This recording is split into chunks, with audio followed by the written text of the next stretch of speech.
Supreme court ने दिल्ली उत्पादक शुक्ला नीति मामले में बीआरएस नेता की कविता को जमानत देने से इनकार कर दिया है।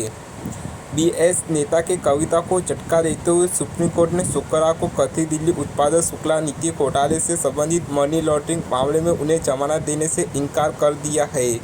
यह घटनाक्रम दिल्ली के मुख्यमंत्री अरविंद केजरीवाल को इसी मामले में प्रवर्तन निदेशालय द्वारा गिरफ्तार किए जाने के एक दिन बाद आया है।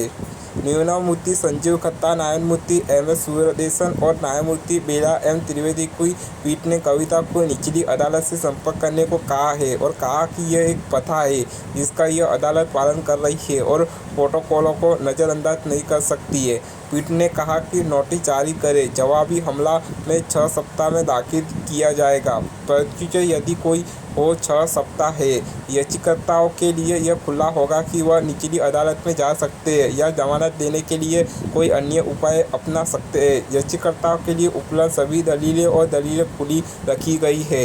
इसने स्पष्ट किया कि अदालत ने मामले के पूर्ण दोष पर कोई टिप्पणी नहीं की है।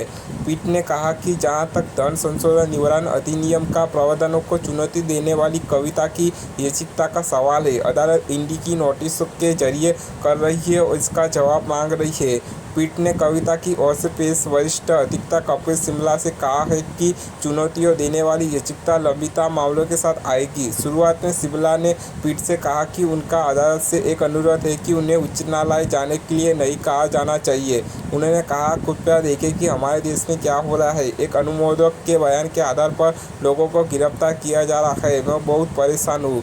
पीठ ने सिब्बल से कहा कि एक वकील के रूप में आपको कभी परेशान नहीं होना चाहिए, इतना भावुक मत होइए। मुख्य रीत याचिका को अन्य याचिकाओं के साथ जुलाई में सुनवाई के लिए रखा जा सकता है। जहां तक जमानत का सवाल है, हम बहुत स्पष्ट है, आपको ट्रायल कोर्ट में जाना होगा।